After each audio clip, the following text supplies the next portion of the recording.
theatre, film, TV and more. Suzy Wrong reviews it all on Joy Drive. Good afternoon, Suzy Wrong. Good afternoon, Warren. Remember a time when you wanted to be straight? It's interesting, isn't it? I do remember a time when I thought I was straight. Oh. How's that? How does that work? That threw a spanner in the works, didn't it? I don't know. That's an interesting conversation. No, I thought I did. I mean, I remember at high school, I had her name was Narelle. And of course it was. In fact, there were a few of them. There was a whole pile of them. There were 3 of them. And I had the biggest crush on these 2 girls. I was so excited about coming back after summer break to see this particular girl. And during the summer, she'd moved to Queensland. And on the first day of school, I was devastated. I was heartbroken. I was so excited about seeing her. And I was like, this girl's name was Julie. This was the first one. I was like, where's Julie? And they said, she moved. She moved with her parents to Queensland. I was devastated, Suzy. How's that? And you thought that was more than friends? Yeah, I was totally crushed. And then I was crushed on this girl, Narelle. And but I was really nervous. And I don't think I was physically attracted, but I was really nervous about it. And this other guy, and if you're listening, his name was Rodney, and I know if you're listening, you'll know who you are. He stole her. She went out with him. I got rejected, and so that was the end of it for me. No more girls. But that's not the reason I'm gay. I mean, I always was, and I was always attracted to men, but I did have 2 crushes on girls. I can't explain it. I just did. And then you kind of realized that you were gay. Yeah, I thought, that was a hard rejection. We don't want that anymore. Did you have a period of wishing that you weren't gay? Not really, no. No, not at all. I mean, no. Actually, to be honest, no, I didn't. I never had that period of wishing that I wasn't gay. I just, no. Oh, that's good. Yeah. Good for you. Yeah, I know. I wouldn't have it any other way, to be honest with you. I couldn't stand it. Well, that's interesting in relation to today's story, isn't it? Yeah. What about you? Because we are going into a conversion therapy. Well, I really like being an outsider sort of personality. I think it's become, you've taken so much time, so many years to try to come to terms with the person that you are. And, much as I do experience challenges in my life, and I have overcome lots of challenges in my life, I feel like I don't know how not to be this way. I don't think I would know how to be straighty 80, 180. I don't straighty know. 80, 180. I love it. I really don't know what that's like. So I feel like I probably don't have the life skills to be that sort of person. But I obviously look around and I'm envious sometimes. I'm envious of people who do well in their careers, especially, and they look like life is much easier for them because life is structured for them. And then I am envious of how things kind of fall into place for other people more easily than for myself. I do have that envy, but then I wouldn't know how to live that life. I've spent so many years trying to be my person and to be happy within my own skin. So it's a weird dichotomy. Like, I'm really happy within my own skin, but I can also see how it's easy not to live in my shoes.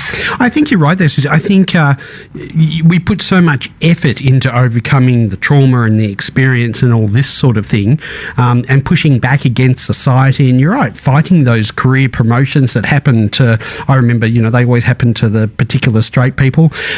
All of that. And then we put all this effort into working on ourselves. You might involve some therapy, all sorts of things. And you get to this point of acceptance. And maybe that's where I now think, I wouldn't have it any other way. I put too much effort into this. Like, no, this is the product. Yeah, too much effort. And I think with that comes pride, which is, I think part of what today's show is about. You have so much pride of what you've achieved. And then, like I said, you just don't know how to live any other way anymore. No, exactly. Maybe when you're younger, you were probably more malleable. But not when you're in your middle age. So I can't imagine what it's going to be like. But let's get to the show. Okay, the show we are talking about, it is called They, Them. Suzy, it's a movie starring Kevin Bacon. Tell us about it. We're in the woods somewhere in America where a group of high school teenage queers are attending a conversion therapy camp. Yes, it is 2023 and these things do still happen. In the movie They, Them, now streaming on Paramount Plus, it is clear that the horrific idea of sending young people off to get converted does make a good basis for a film in the horror or thriller genre. As the kids go through the torture of inhumane training and indoctrination that would somehow give them a heteronormative existence, a mysterious masked killer is running amok murdering bad people. Look, They, Them is not a bad movie, but is never for a moment truly scary. So fans of horror are probably going to be disappointed. The dialogue is, however, really intriguing and the characters are mesmerizing. The rendering of a diverse range of queer identities is especially captivating. Not just gays and lesbians, but trans, non-binary, bisexual people are all included. Some are even straight presenting, believe it or not. I experienced the film more as a dramatic piece and found myself quite invested in several of the personalities.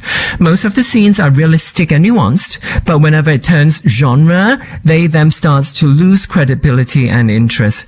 I think at its core, the film is filled with great intentions and much of it is actually done really well. It won't surprise you that the more seasoned actors outperform the fledgling ones. Kevin Bacon is as great as you'd expect. He plays a leader of the camp, but it is his creepy wife, played by Carrie Preston, most well known probably in True Blood, who really steals the show. Younger ones in the cast are green, but they're all wonderful. They're all able to introduce something very personal and very authentic, giving They, Them a sense of meaningfulness and therefore making it ultimately a rewarding watch, and not just for rainbow audiences. Warren, I'm sure it's not the best thing you've ever seen, but it's certainly unusual, isn't it? But I loved True Blood. Should we talk about that? I love that. That was one of my favourite shows ever.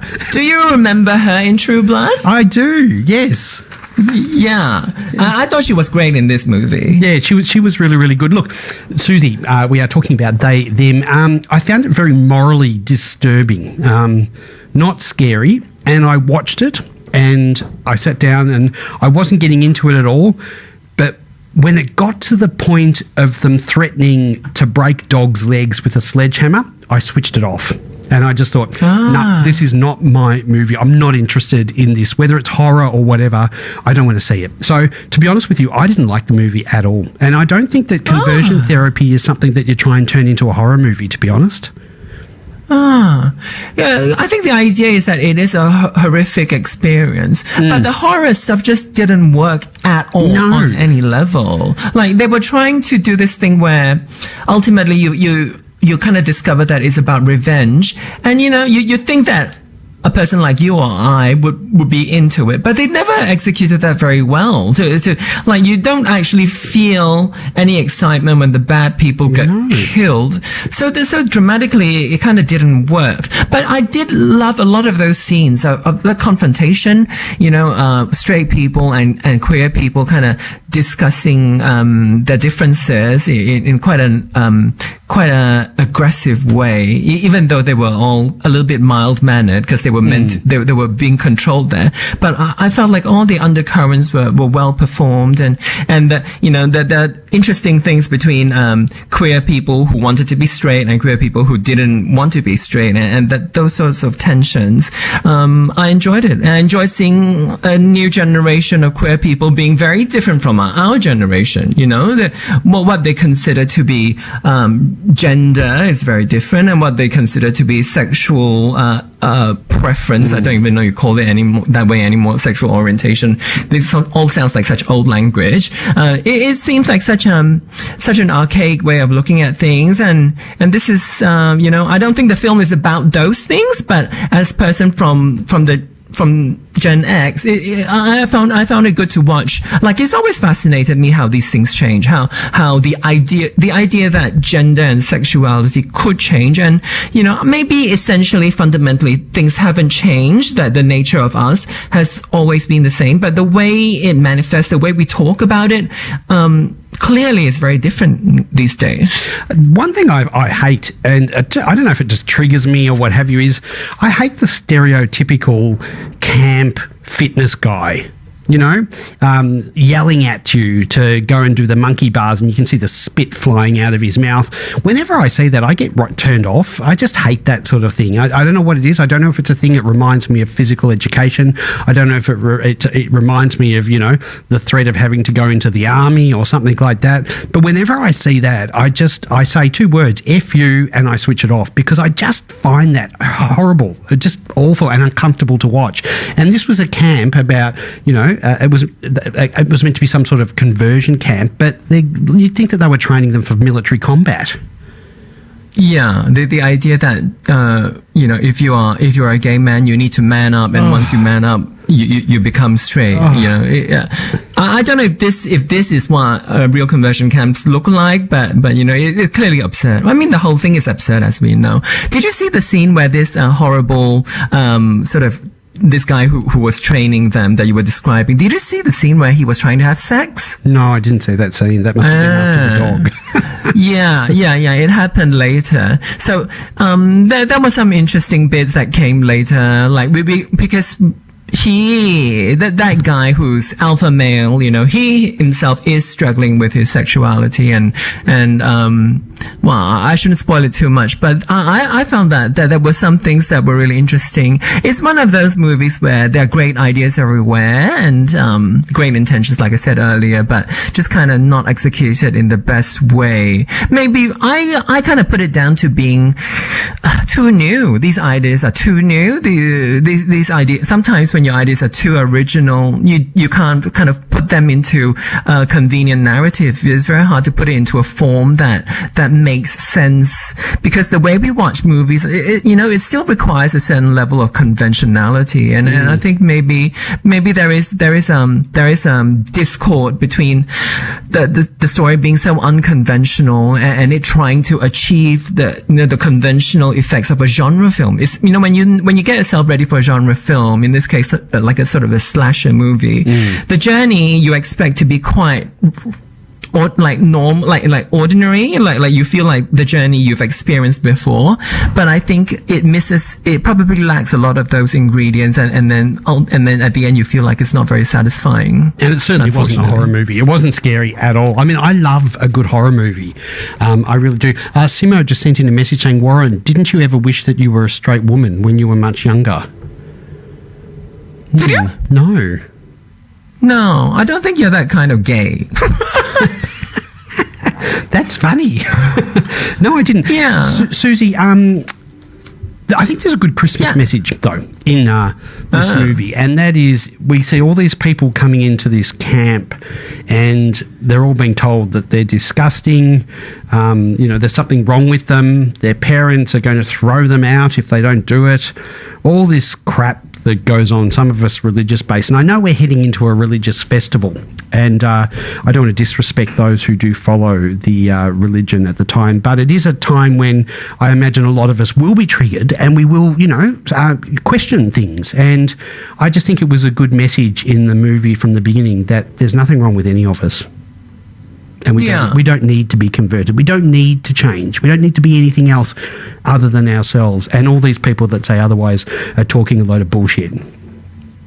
Yeah, that's right. I think that's the point of the movie, and obviously a very good point to make. I wish they found a better way of making that point. But I mean, it's clear that it comes from a very good place, and unfortunately, it didn't quite hit the mark. No, but that's okay. You always hit the mark, Suzy, every week. Thank you. Yeah, on Joy Drive. Thank you so much for your contribution. You do a very good job. We absolutely love it. It's a popular segment. Everyone loves it. Thank you for all the work you do every single week without fail here on Joy Drive. We really appreciate it. You have a lovely Christmas, won't you, and break? I really love being here on a Tuesday afternoon with everybody. It's such a great opportunity, such a great platform to share all these ideas. You know, sometimes, you know, most of the time, it's not really about the show. It's about what the things we say. Oh, I love our discussions.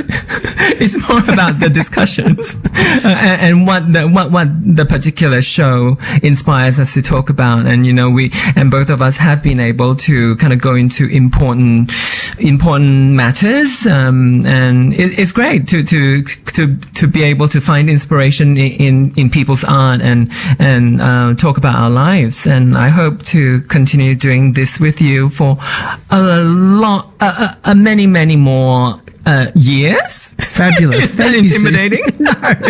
I think it's fabulous, and I'm sure a lot of people will be relieved to hear it. So we're going to take a couple of weeks off, but we'll definitely see you back in January. So are you going to give us homework now, or do you want us to wait until then? We'll wait. We'll wait. No homework for the holidays, and I will see you next year. Thanks, Suzy. That is Suzy Wrong. Bye. And of course, the movie is called They, Them. You can catch it streaming now. This is Joy Drive.